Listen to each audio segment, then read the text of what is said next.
Hello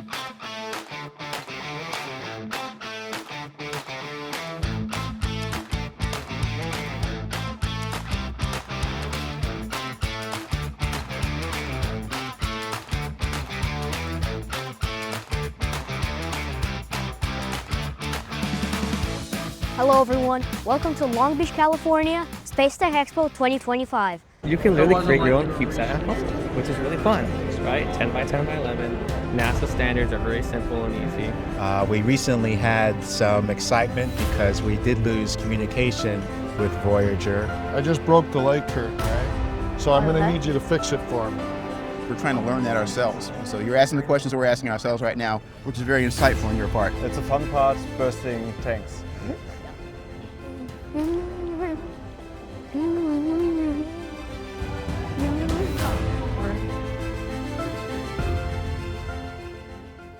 Hi, my name is Ali Ahmed. I'm the director of Vector Space Biosciences for their astronautics here.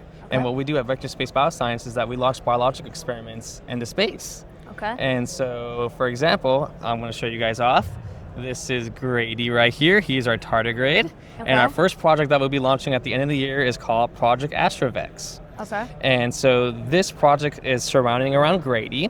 As he goes on his adventures in space in the ISS, we'll be figuring out how gravity, microgravity, sorry, space physics, and radiation affects him and his form while he's doing it in space. Okay. The biggest thing that we're having problem with is launching humans into space, right? Yeah. Astronauts have to go through this rigorous process of then going to the ISS and staying there, right? And even while they're over there, they have to do this rigorous process of exercising to make sure they keep their bone density. But the thing is about biosciences is that we have to understand how to protect the human body to go into space. We cannot have a lunar base anywhere without understanding how to protect the human body. Okay. Another thing that we're trying to do here at Vector Space Biosciences is to understand how we can create human longevity.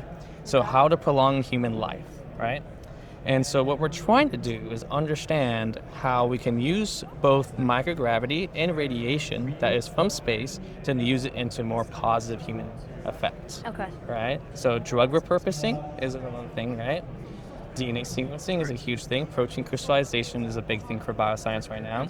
Okay. And radiation hardening is another big thing too. Because they're trying to turn like problems that are in space into like benefits. Correct, yeah, for all of humankind, right? And That's why we have innovative above, benefiting below, right? Oh, yeah. Our goal is to help the common folk, right? Just like me and you, normal people, right? To help their health and everything to long and live long, lasting longer. Okay. In general, what we do is that we do biological experiments. So you guys are launching like satellites? Yes, or? correct. Yeah, we're launching it in satellites, right? Oh, okay. So we create the satellites all in-house. Yeah. We get the experiment from our scientific advisory board and our bioscience team. Yeah. We then integrate whatever they give us, right? We create it from scratch into our platform, which is a CubeSat platform. And then we work with a launch provider to then launch it up, which then uses the Falcon 9 rocket to launch it up into space. Okay. All of our CubeSats are autonomous, meaning less human interaction. So all the astronaut has to do is leave it there, let it experiment, and let us do its job, and that's all he has to do. And everything can be operated from, actually, the very own computer that you see right here. Funny thing is that you could be able to use. Very easy and simple done. Okay. So everything's autonomous, which makes it a lot better and a lot more cheaper as well. So CubeSats are going to be the future, what I think personally, from my view, when it comes down to spacecrafts and space satellites in general. The reason why is because they're going to be a lot more affordable. There's less lead time, meaning that to develop a CubeSat, it's a lot more faster in general. We can create the same experiment for you and launch everything within 7 months for you guys. That's how amazing it is. I'm John Bailey, and this is Space NG. Astrovision is a computer vision system that was on Blue Ghost 1 for Firefly. Okay. Our software was on there doing crater detection and terrain relative navigation. Okay. So what we're doing is getting cameras on the visual spectrum and just making sure that we can get the spacecraft to a safe landing. Okay, so are you guys like making the cameras, or are you just a software company? So for Blue Ghost 1, we were just software, but now we're making cameras as well. Oh, okay. How would you use the data that you get from the cameras? Would you like use like AI? It's a machine learning algorithm that's an open platform on our base unit over here. So you can have up to 12 cameras that are all taking raw data, and then it goes power and data over the cables into the base unit, which processes all the data. Okay. And so is this the camera or are these the cameras? So this is a Cassegrain telescope. We don't really care about what kind of lens you need. Like, we can just give you whatever you need. So Cassegrain is a mirror that refracts the light or reflects the light into a point. And then we put one of our cameras on the back of it, and then it processes the data. We have fisheye lenses. So if you put two fisheye lenses together, you get 360 degrees of vision, right? So we're using it to look at bright like planets and sun so that you can track where you are and how you're positioned in space. Okay. And so this is more like for like the landers and probes. It's not like science. This is just so that probes can successfully like land. Yeah, so this is less about science payloads and making sure the science payloads get to the place. Thank you. Thank you. My name is Mike. What we do here is the RoboTrex. It's a robotic machine tending system. So to take blocks of material like aluminum or titanium or Inconel or steel, and we turn them into components for airplanes, rockets, medical industry type stuff, defense industries type stuff. Okay. And so you guys like, because this is like not additive manufacturing, this is more like subtracting. A CNC machine is material removal, Yeah. right? So you would start with a block of material, and then you start removing the material to create a shape that, it would be like if you take a block of wood and you started cutting it with a knife, that would be, or drilling it, right? So you do the same thing with materials like aluminum and steel and Inconels to remove material to make it into what you want. What we're simulating here is the robot loading the vise into a CNC machine. Instead of having a person that would load the machine on and off all day long, or let's say 24/7 or the weekends. So this will sit there all day, all night, and load up materials into the machine so that company can continue to make money. Machine shops can't find enough people, younger guys like yourself, who want to go to work in a machine shop and load and unload machines. So we fill that labor gap with robotics. I'm the Director of Business Development for Nikon SLM, focused on space, defense, and aviation. Okay. This right here is a propulsion chamber, so it's printed on our NXG 600E platform. Okay. We make metal 3D printers that produce parts like this. Everything from rocket engines to topology optimized satellite brackets, and all sorts of other things for the space industry. Yeah. Is this like a chamber that's actually like used for like a rocket, or is this just like something that you printed for the Expo? Good question. Due to like IP and ITAR restrictions, we had to change the geometry. Oh yeah, so so that it's generic. But the overall form factor is a real application. You guys make your own custom printers? Yep. So we do custom printers, but mostly selling kind of a fleet of different sizes. So everything from the smaller 280 by 280 XY, all the way up to this 600 millimeter by 600 millimeter by 1.5 meters. We also have multi-material printers that we've developed. We really focus on innovating on the metal 3D printing machine space. Hi, I'm Benedict, Head of Business Development at Blackwave. And we are doing space tanks. They're used for storing propellants for satellites and pressure tanks for launchers. So orbital maneuvering, or like basically big rockets? Like stages or more like RCS systems? All of them, like the big tanks for pneumatic actuators and maintain pressurization in satellites, and the small ones for orbital maneuvering, orbit raising, etc. in spacecraft, satellites, return vehicles, OTVs, all of them. And so you guys test them? Yeah, we do the entire development and qualification, and part of the development is obviously testing. Yeah. It's a fun part, bursting tanks. Yeah. And so is the aluminum ones, are they like the inside of the tank, or are Exactly. they like separate ones? Exactly. So we have aluminum on the inside to make it leak tight, and the carbon fiber overwrap to hold the pressure. Okay. Now I'd imagine these are like pretty light as tanks, right? Yes. Oh yeah. And they can hold a lot of pressure. So from 310 bar, this is like the typical satellite application. The big ones, 420 bar, 6,000 psi.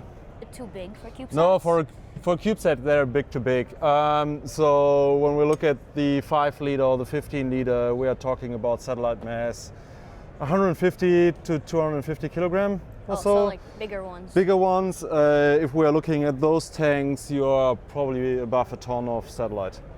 Okay. And so this tank doesn't have any aluminum on Yeah, inside? yeah. We're also working on Type 5 tanks. They don't have any liner at all, which makes them even lighter than the other ones. However, leak tightness is an issue.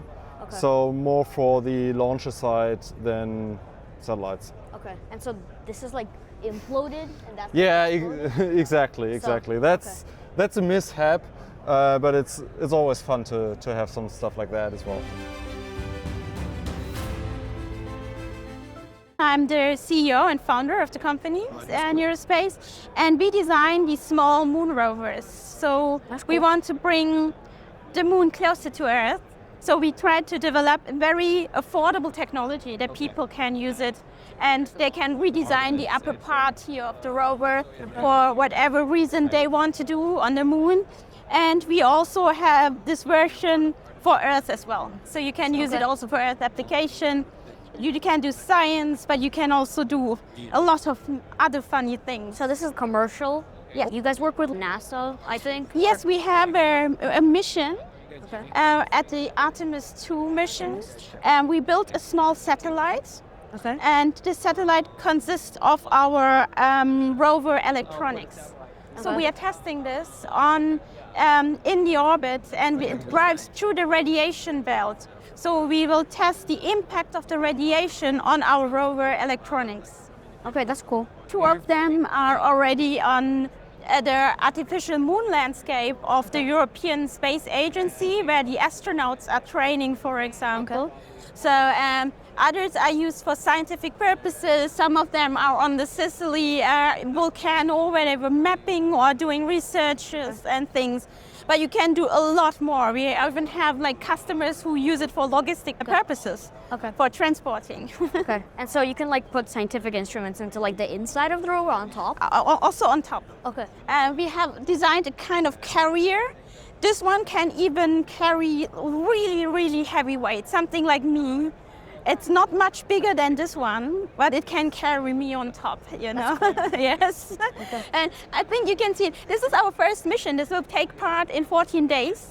So this box will go into that capsule, and this capsule goes on the SpaceX launch vehicle, and then it will turn around the Earth several times, where it has 0G. So like unstable low Earth orbit? Yeah, it's just like for on-orbit verification. This is what you call it, to test the mechanics of the rovers. So, for example, the suspension, which we have designed, you know, and then we can see if this works out, how it will withstand forces of the launch and all these things, and how it will act on zero gravity. And then it will even come back, the capsule on Earth, if everything works fine. So we can even have a real look at it. So that's cool. Thank you. Yeah. Thank you. My name is Richard Block. I'm with Espec, Espec North America. And so our company, we manufacture environmental simulation equipment. This line of product, it's referred to as a HALT chamber. It's a highly accelerated life testing chamber. It can get down to minus 100 degrees Celsius and up to 200 degrees Celsius. And the transition rate is 60 degrees per minute. So it's a very, very fast transition. And how we're able to get down to the freezing temperatures is we use liquid nitrogen, so blast liquid nitrogen into the chamber. But also what this does is it has a vibration table in here. So it's a random shock vibration that basically it's simulating like something like, you know, a big rocket that has a huge engine of just like shaking it, and then once it takes off, it's the temperature change. It could change drastically in a very, very short amount of time. Okay. And so you use these for like satellites? It could be any kind of product that the customer would use. So parts of satellites that basically what this chamber would do is we're trying to find weak points, parts that would break, and what they would do to make it better, make it stronger, to make it last, to make sure it's reliable to get where it needs to get to achieve what their the end goal of whatever the product is. So is this like an all-in-one testing facility, basically? Absolutely, yes. So this is the smallest version of this equipment that we manufacture. Okay. We have an 8 cubic foot, which is the biggest version. Usually with the bigger pieces of equipment, that's when the big full satellites would be placed into, and they could simulate the, like leaving the atmosphere and going into outer space. But this would be more of like standalone products before they piece it all together. And but yeah, basically we're trying to assist our customers with learning, or helping them learn where they can make improvements, and so they could make their product stronger and make it more reliable to get the data they need to get, and get the results that they need.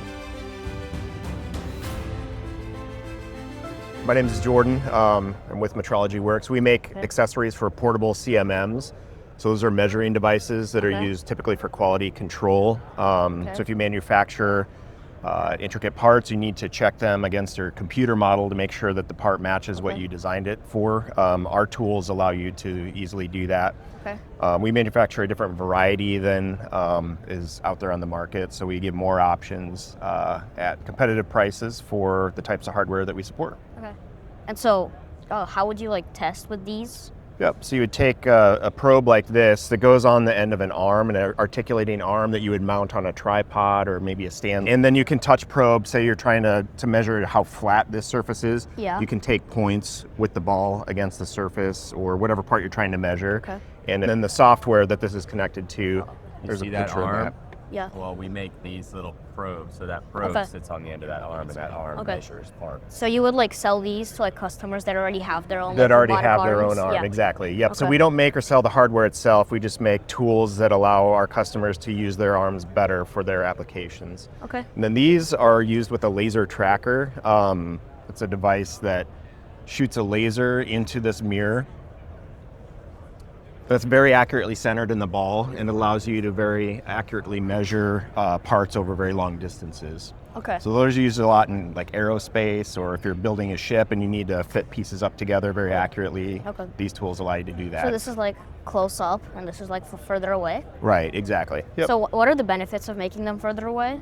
Or is it just like it has to do with the capability? size of what you need to measure, Oh, okay. right? So if you're measuring, fuselage of an aircraft, that's obviously very big, and so this would allow you to do something like that, versus these, which would allow you to measure small parts. Yeah. I'm Alvin Drew, and I'm the Director for Space Sustainability at NASA headquarters in Washington, D.C. Yes. So space sustainability is like satellite, like debris detection, right? Yes, it's mainly trying to make sure that we don't run into other objects and create debris, and also we don't run into debris ourselves. So it really is about coping with the problem of orbital and space debris. Okay, and what is the probability of like a mission ending in a collision with debris?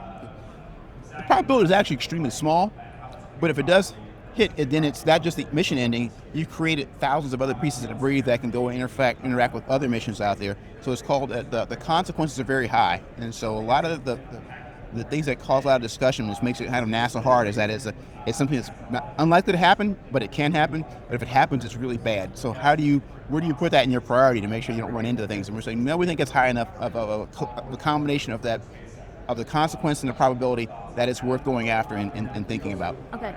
And so how much bigger does the problem get now that there's like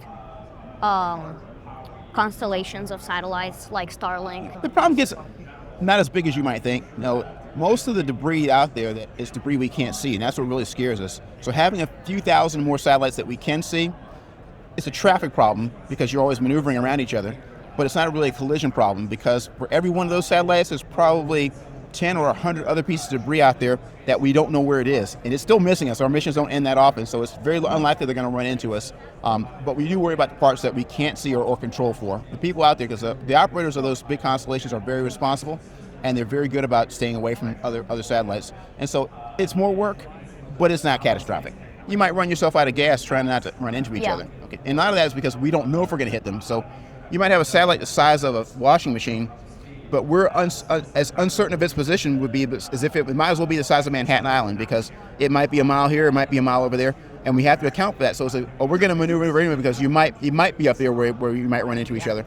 And so we burn gas that we would have spent doing our mission avoiding that collision between two things that really aren't the size of Manhattan Island. But if we go down, we knew the position down to the size of a washing machine, we wouldn't have maneuvered. Okay, and how does the problem transfer from low Earth orbit onto like Mars and the lunar orbit? Interesting. Some things will transfer over, some things will not, because they're slightly different environments. And that's the part we're really thinking through. When I said we're going to have that meeting with the Department of Defense, that's exactly the things we're going to take. We're trying to learn that ourselves. So you're asking the questions that we're asking ourselves right now, which is very insightful on your part. Okay. Thank you. You bet. Can you introduce yourself and what space tech technology does? So my name is Jürg Jost. I'm the founder of the company, and we have a gas analysis technology. Okay. And so why are like these needed for the aerospace industry? So the aerospace industry, when you fly to the moon, you want to know the composition of the surface, or maybe you're looking for resources. And this is a method that you can identify elements directly. We have also the necessary electronics, data processing. So would this be like science experiments or more like mission critical things that These are more, actually at the moment, these are more for scientific applications or technical missions, but we hope in the future we can also use this as commercial products. Normally you have two problems when you go to a new technology. First you need to understand the problem. That means you go to the moon. Are there resources, yes or no? Yeah. And then the second step, you want to mine maybe the resources. You go again to the moon and you want to stabilize the mining. Would this like be used with like Artemis program or something? Maybe, we will see. This is a commercial box here. Okay. And here we have a space box. So the functions of both boxes are the same, but here is the construction much more enhanced. Okay. So this survives rocket launch, can operate in radiation environment and so. And so these would be interconnected with this? Exactly. Yeah, okay. So this is the sensor and this is the readout electronics. Oh, what would you be most excited in the future for your company? To see maybe growing industry on the moon maybe, or maybe to fly to the Mars and do the same things, something like that. Can you introduce yourself and what JPL does? Oh, hi, yes, I'm Charles Norton. I'm the Deputy Chief Technologist of the Jet Propulsion Laboratory. We're NASA's lead center for robotic exploration of the solar system. And in my role, I'm responsible for the technology that goes into our flight missions, as well as our research programs. Okay, so which missions are you most excited about that JPL already did or will do? Oh, there's so many exciting missions. I'm very excited about the Europa Clipper mission. There's so much that we can learn about this icy world that will help inform future missions, even to other icy worlds like Enceladus out at Saturn. We have a mission coming up very soon called NISAR, which is a joint mission with India. It is a radar mission which will tell us properties about Earth's surface deformation, vegetation, and it will really give us a very good global map of these characteristics of the Earth, which will help us with our environmental and climate science. but we're operating more than 40 missions, so there are many I could talk to you about. So JPL is focusing on both Earth and like other planets? Yes. Okay. Are you guys operating the Voyager 1 or 2? Or is that Yes, someone yes. Yeah, we're still operating both Voyagers. Actually, we're coming up on the 50th anniversary of Voyager. We recently had some excitement because we did lose communication with Voyager, but fortunately we were able to bring back some people out of retirement, and they were able to reestablish communication with the spacecraft. It takes more than 25 hours each way to communicate with it, so it's a challenge, but it's still producing important science results.